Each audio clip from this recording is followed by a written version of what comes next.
Olá, senhores! Eu sou o professor Yuri e a gente está aqui para mais uma aula hoje sobre tabelas. Mas vamos primeiro relembrar o que a gente viu na nossa última aula. Então, a gente falou sobre uma revisão de um apanhado geral sobre tudo, incluindo sobre as nossas áreas. Então, a gente tinha falado sobre quilômetro quadrado, hectômetro, decâmetro, metro, decímetro, centímetro, milímetro.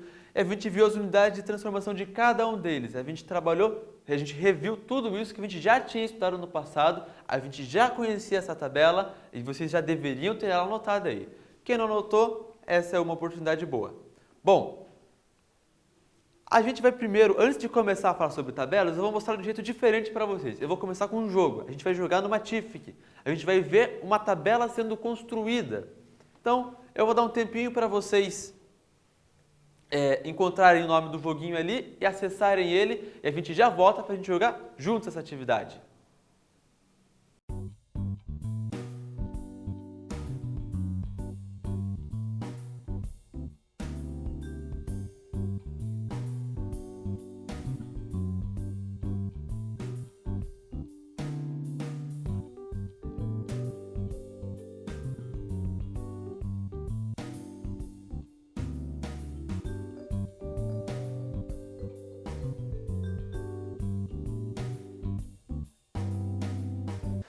Então, abriram o jogo? Quando vocês abrirem, vocês devem encontrar uma tela semelhante a esta.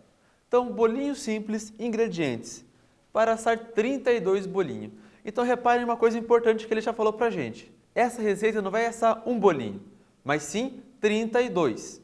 Então, o que vai usar na receita? 8 xícaras de farinha, 1 xícara e 1/3 de farinha de xícara de açúcar, 4 colheres de chá de fermento em pó, 1 colher de chá de bicarbonato de sódio, 2 colheres de chá de sal, 2 xícaras de manteiga, 2 xícaras de uva passas, 2 xícaras de creme de leite azedo e 4 ovos. A gente vai agora preencher os dados numa tabela. Percebam, no bolinho ali, quanto de fermento em pó é necessário para fazer 32 bolinhos.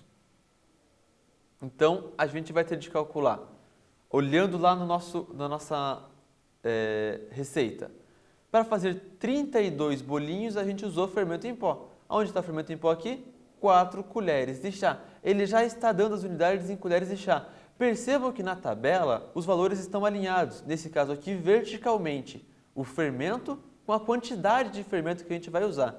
Para fazer 32 bolinhos, então, como diz lá a nossa receita, a gente vai usar 4 colheres.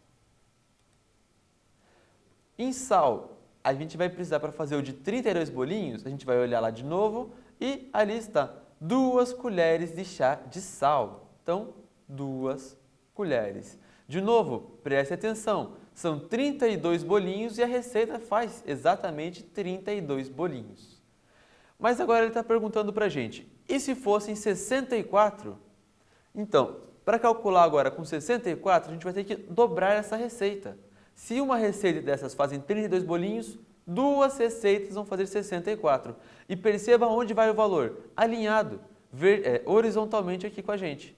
Então, o primeiro valor, a primeira quantidade de xícaras era aqui na horizontal do fermento, a próxima também fica na horizontal. Se para 32 bolinhos a gente usou 4, para 64, 8. A gente dobrou a receita, vamos fazer vezes 2. Se a gente usou 2 colheres para fazer 32, agora para fazer 64, a gente vai dobrar de novo. Ou seja, a gente vai usar 8 agora. Opa, 4 agora. É o dobro de 2, senhores. Bom, quando a gente coloca ali, ele já vai mostrar para a gente os dados em um gráfico. Eu quero que vocês prestem atenção que o gráfico tem 2 quadradinhos de altura, 4 quadradinhos de largura. Ou seja, a gente está no ponto 4 e altura 2. Aqui a gente vai estar no ponto 8 e a altura 4. Vai ser importante daqui a pouco, vocês já vão perceber o porquê. Bom, ele ainda está pedindo para a gente a receita para fazer 96 bolinhos.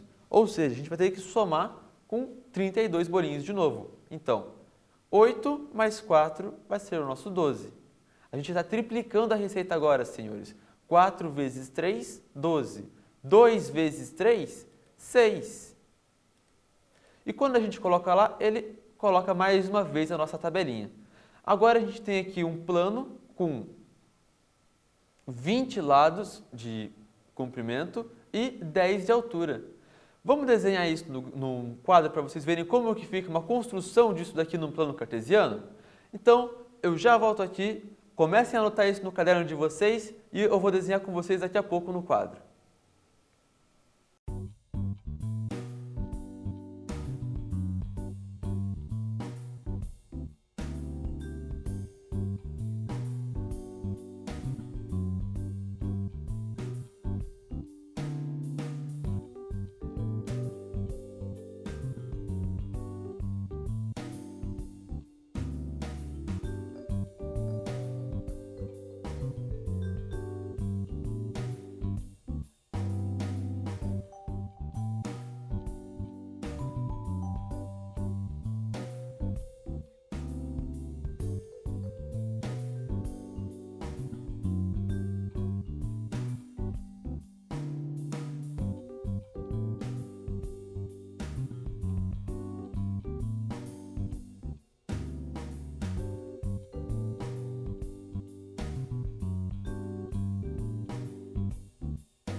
E aí, construíram a tabela no caderno de vocês?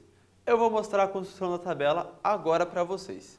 Então, eu quero que vocês prestem atenção que essa tabela é um plano cartesiano. A gente já deu uma olhada no plano cartesiano antes, mas vamos relembrar alguns fundamentos dele. A gente vai ter valores na horizontal, um eixo horizontal, e valores no eixo vertical. O plano inteiro, a gente teria que preencher os valores para cá e para cá. Nesse caso, a gente não vai trabalhar o plano inteiro, a gente só quer os valores desse quadrante do nosso fermento e do nosso sal nesse caso. Então, vamos lá no primeiro. Para 32 bolinhos, quanto de fermento que a gente estava usando? A gente estava usando 4. Então, a gente vai marcar um ponto aqui no 4. E quanto de sal a gente estava usando? 2. Então, a gente vai marcar um pontinho aqui no 2. 2 e no 4. Para ligar esses pontos no cartesiano, a gente já tinha visto antes que vocês vão ter de alinhar eles horizontalmente. Deixa eu usar outra cor de giz. Horizontalmente e verticalmente. O encontro das linhas é o ponto que vocês vão marcar no gráfico. Tomem muito cuidado para não confundir. Ao invés de colocar 4 por 2, colocar 4 por 2 ao contrário. Então, esse é o primeiro ponto que a gente tem. O segundo ponto, a gente já usou o dobro. Então, ao invés de 4, a gente usou 8. Então, vamos marcar aqui no 8 e aqui no nosso 4. A gente dobrou a receita. De novo, a gente alinha as linhas. Perceba que a gente está alinhando horizontalmente e verticalmente. Naquela tabela, os valores também estavam alinhados horizontalmente e verticalmente. A gente já vai ver mais sobre isso. E o último ponto era no 12 por 6. Alinhando eles, a gente ia ter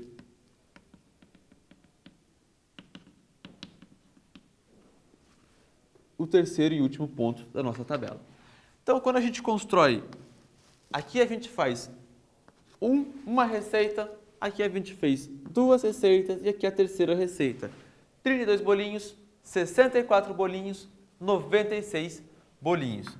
Eu quero que vocês percebam que a gente marcou todos os pontos no plano cartesiano e todos eles alinhados horizontalmente e verticalmente. Vamos continuar a nossa aula? Bom, é só clicar agora no pronto, no nosso exercício, e ele vai fazer uma coisa muito divertida. Percebam que ele deu uma noção para a gente de pontos intermediários. A gente vai falar isso nas próximas aulas, mas é bom vocês colocarem isso na cabeça de vocês. Ele conseguiu marcar valores aproximados para novas receitas. No futuro a gente fala mais sobre isso, vocês vão entender o porquê eu estou falando disso agora. Continuando nossa aula então. O que a gente vai estudar a partir de agora? A organização e o conceito dessas tabelas. Então, o que são essas tabelas que eu tanto estou falando? Bom, As tabelas, uma das vantagens que a gente tem de usar as tabelas é visualizar os dados organizado, de forma organizada.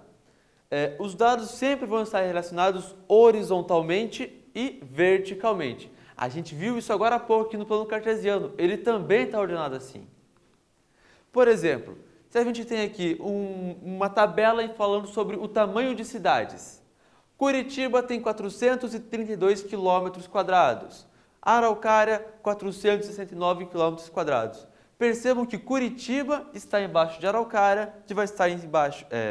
Curitiba está acima de Araucária, que vai estar acima da Fazenda, vai estar acima de São José e acima de Pinhais. Elas estão alinhadas, todas as cidades, verticalmente, enquanto a área delas alinhadas verticalmente também.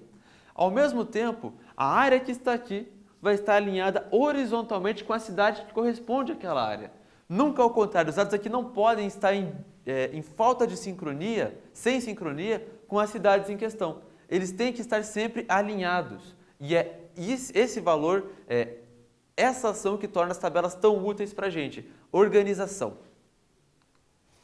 Por exemplo, mesmo que a gente adicione novos dados, a tabela vai manter a sua congruência, ela vai continuar sendo alinhada, ela vai ter o seu valor organizado ainda. Por exemplo, quando a gente coloca população junto com o valor da área de cada cidade, a gente vai ter que Curitiba tem 432 km² e a sua população 1.765.000 habitantes. Ou seja, eu só olho para Curitiba, eu vou na linha horizontal e eu vou encontrar todos os valores referentes a Curitiba. Se eu for aqui em área e olhar na linha vertical, eu vou ver todos os valores relacionados com área. Se eu for em Pinhais, na linha horizontal, todos os valores sobre Pinhais. Então, a tabela sempre tem que manter isso. Vocês não podem, quando vocês adicionam um novo elemento na tabela, por exemplo, a população, deixar ela embaralhada em relação à área e à cidade. Ela tem que manter-se alinhada. Isso é o que garante a organização de uma tabela e essa é a sua maior utilidade para a gente. Facilita na hora de enxergar os dados. Eu vou passar um exercício para vocês aqui agora. Escolas no Paraná todo foram avaliadas em português e matemática. Então vocês vão determinar, desafio 1, desafio A.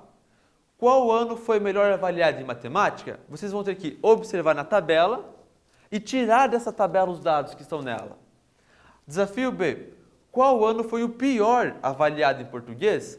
Então vocês vão olhar as notas de português e ver pela tabela qual foi o pior. E C. Somando as notas de português e matemática, em qual ano teve o maior desempenho? Qual dos anos teve o maior desempenho? Bom, daqui a pouquinho eu vou responder para vocês. Por hora eu quero que vocês tentem realizar esse exercício e façam o seu melhor. Daqui a pouco eu volto e mostro para vocês como que resolve isso.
E aí, conseguiram extrair os dados da tabela? É importante que vocês prestem muita atenção na tabela, na hora da construção dela. Vamos lá então. A alternativa A, o desafio A. Qual ano foi melhor avaliado em matemática? Vocês vão ter que olhar na tabela, olhar na coluna dos anos e vão olhar o quinto ano, o sexto ano e o nono ano. Vão olhar a média deles em matemática apenas. Percebam que está alinhado horizontalmente. Então, o quinto ano, na horizontal, vocês encontram o valor dele em matemática. 6,9. O sexto ano, olha na linha horizontal, 4,9 matemática. O nono ano, olha na linha horizontal, 40. Percebam que é muito fácil identificar esse valor. Vocês olham para a tabela e ela quase intuitivamente diz para vocês que o valor do quinto ano é 6,9. E ele é o maior, salta para a gente qual é o valor. Coisa que se a gente só tivesse em um texto jogando os dados, ficaria difícil, seria trabalhoso de encontrar esses dados. Então os dados importantes a gente sempre tenta trabalhar em tabelas, para facilitar a nossa vida. É fácil perceber então qual ano foi o melhor avaliado em matemática? O sexto ano, o quinto ano, aliás. O desafio B. Qual ano foi o pior avaliado em português? Então, vamos olhar a tabela de novo? O quinto ano em português, 6,5. Reparem, eu passei horizontalmente por matemática e fui lá na coluna de português, porque os dados estão todos alinhados. Então, quinto ano, 6,5. Sexto ano, 7,1. Nono ano, 6,5. O sexto ano foi o melhor dos dois, ele tirou 71, 7,1. Enquanto o quinto e o nono ano empataram na última posição, tirando 6,5. O desafio C, somando as notas de português e matemática, em qual ano teve o maior desempenho? Ou seja, qual ano teve o maior desempenho? Então a gente vai ter que fazer as continhas para cada uma delas. Aproveitando do fato de que a tabela está alinhada. De novo eu pergunto, se isso estivesse em texto, daria muito trabalho extrair os dados. Na tabela, olha, 6,9 mais 6,5, 4,9 mais 7,1, 4 mais 6,5. 6,9 com 6,5, lembrem, não aliem unidade embaixo de decimal, vírgula embaixo de vírgula, decimal embaixo de decimal. Então, 6,9 com 6,5, 13,4. 4,9 com 7,1, 12. 4 com 6,5, 10,5. Percebam que, mesmo o sexto ano indo melhor em português do que o quinto ano, na soma das duas notas, o quinto ano leva melhor, porque o sexto ano foi mal em matemática. Vocês não vão ser, né? Bom, eu vou passar mais uma tabela para vocês agora. Analise a tabela e responda. Qual estudante tirou a maior nota é o desafio A. Qual estudante dedicou o menor tempo aos estudos é o desafio B. Somando todas as horas gastas estudando, quantas horas eles estudaram ao todo? Então vamos lá. Vocês têm uma tabela onde diz o nome dos estudantes, onde diz o tempo gasto estudando de cada um deles e o resultado que eles tiraram numa prova. Eu quero que vocês analisem essa tabela, prestem atenção nela e resolvam os desafios. Eu já volto com a resposta para vocês.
E aí, conseguiram resolver esse exercício? Vamos dar mais uma olhada nessa tabela? Então, a gente tem na coluna dos estudantes a Carolina. E se a gente for olhar agora na linha horizontal, a gente vai ver que ela estudou 15 horas para essa prova. E o resultado dela, 10. Então ela estudou bastante, tirou 10, nota máxima na prova. O Ian estudou 10 horas. O Ian tirou 2 na prova. Ou seja, apesar de ele ter estudado, ele não usou bem essas horas de estudo. Então, além de estudar, é muito importante que vocês estudem da maneira certa. Então, assistam às aulas, prestando atenção no que vocês estão fazendo. Não fiquem se distraindo o tempo inteiro igual o Ian. Giovanni, 5 horas e tirou 5. O Luiz estudou 5 horas e tirou 4. O Matheus, 8 horas e tirou 8. O Murilo estudou 11 horas e tirou 9. O Tiago, 1 hora e tirou 1. Não deixem de estudar, senhores. O Victor estudou 14 horas e tirou 5. Parecido com o caso do Ian. Além de estudar, é importante estudarem da maneira certa. A Yasmin estudou 2 horas e tirou 0. Ela quase não estudou e a nota refletiu isso. Vamos dar uma olhada no desafio 1? Qual estudante tirou a maior nota? Bom, a gente vai ver verticalmente na tabela o resultado da prova. Vamos encontrar o maior de todos e quando a gente encontrar, a gente analisa horizontalmente na tabela. É assim que a gente trabalha na tabela sempre, horizontalmente e verticalmente. Então, identificamos a Carolina, identificamos a nota dela. Basta analisar a tabela na seção de resultados, isso. E a gente determina que o maior estudante, a maior nota dos estudantes foi a Carolina com 10, a nota máxima. Qual estudante dedicou o menor tempo aos estudos? Então, quem estudou menos? A gente vai ver o tempo gasto estudando, a coluna, e vamos encontrar lá 15, 10, 5, 5, 8, 11, 1 hora. 14 e 2 horas. Então, quem menos estudou? O Tiago. Estudou apenas 1 hora. A gente percebeu que foi o Tiago porque a tabela está organizada verticalmente e horizontalmente. Então, na seção de tempo gasto, que o estudante que menos se dedicou foi o Tiago. Agora, somando as horas gastas estudando, quantas horas eles estudaram ao todo? Agora eu não quero saber qual o estudante que mais estudou ou qual estudante tirou a maior nota, nem quantas horas estudou o estudante que estudou mais, nem nada do tipo. A gente só quer saber a soma de todas as horas estudadas por esses alunos. Vamos ver aqui? 15 horas da Carolina, 10 horas do Ian, 5 horas do Giovanni, 5 horas do Luiz, 8 horas do Matheus, 11 horas do Murilo, 1 hora do Tiago, 14 horas do Victor e 2 horas da Yasmin. Ao todo, esses senhores estudaram 71 horas. Por que a gente sabe disso? Todo o tempo gasto está alinhado verticalmente na nossa tabela. De novo, eu repito, tabelas ajudam a organizar os dados. É fácil perceber esses dados, é fácil de extrair. Em um texto, daria trabalho ficar pegando aonde no texto diz a hora de estudo de cada um dos estudantes. Eu vou passar mais um desafio para vocês, agora um pouco diferente. A gente sabe que João, o Jorge, o Lucas, Márcio e Roberto correram uma distância equivalente a 1 metro para cada letra do seu nome. Eu quero que vocês montem uma tabela, então eu dei um texto, eu quero que vocês transformem esse texto em uma tabela. Montem uma tabela relacionando cada nome, ou seja, cada um desses senhores, com a distância que eles percorreram. Então analisem as letras dos nomes e a distância. Não se esqueçam de deixar alinhados na tabela, horizontalmente e verticalmente. Eu já volto com a resposta, com uma tabela para vocês verem como que ela deve ficar.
E aí, conseguiram montar essa tabela? Bom, eu vou mostrar agora como ficou a tabela que eu montei. Então, eu peguei os dados do Jorge, do Lucas, do João, do Jorge, do Lucas, do Márcio e do Roberto, e eu montei uma tabela desta maneira. Vocês podem ter montado um pouquinho diferente, colocando, ao invés de nome e distância alinhados horizontalmente, vocês podem ter colocado eles alinhados verticalmente. Mas caso vocês tenham feito isso, vocês têm que deixar todas as distâncias alinhadas horizontalmente e todos os nomes horizontalmente também. Preste atenção com isso.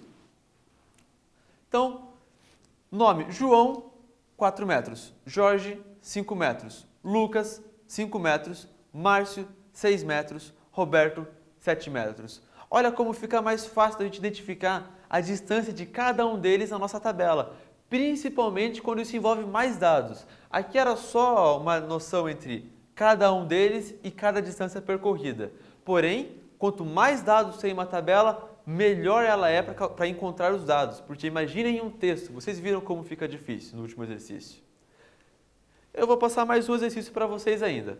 Nesse exercício, eu quero que vocês construam uma tabela relacionando as seguintes informações. Então é, de novo, um texto transformado em tabela. Esse é um pouquinho mais difícil que o outro, mas vocês não vão ter dificuldade. A casa A possui 90 metros quadrados de área e ela custa 140 mil reais. A casa B possui 150 metros quadrados de área e custa 190 mil reais. A casa C, 190 metros quadrados de área e custa 240 mil reais. A casa D possui 300 metros quadrados de área e custa 940 mil reais. Eu quero que vocês relacionem em uma tabela cada uma das casas, cada uma das áreas e cada um dos valores das casas. Então agora vai ser uma tabela com 3 informações diferentes e a partir de 3 informações que a tabela se torna super útil. Prestem atenção, façam com calma. De novo eu vou dar um tempo para vocês montarem a tabela de vocês e daqui a pouco eu volto mostrando a minha tabela e como eu montei ela.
E aí, como ficou a tabela de vocês? Eu vou mostrar a minha tabela, lembrando que ela pode ficar um pouco diferente, mas tem que manter a ordem das linhas horizontais e das linhas verticais sempre. Não pode deixar de ter ordem. Então, eu vou mostrar para vocês a minha tabela agora. Eu montei a tabela primeiro com as casas, todas as casas nas verticais, todas as áreas nas verticais e todos os preços dela também na vertical. E percebam que a casa A na horizontal está alinhado à área dela e também na horizontal eu encontro o preço dela. Se eu quisesse saber, por exemplo, qual a área de todas as casas juntas, é muito fácil vir na tabela e só somar os valores. Em um texto ia ficar difícil de identificar cada um desses valores para tirar do texto para depois fazer a conta. Aqui os valores estão todos separados. A mesma coisa o preço.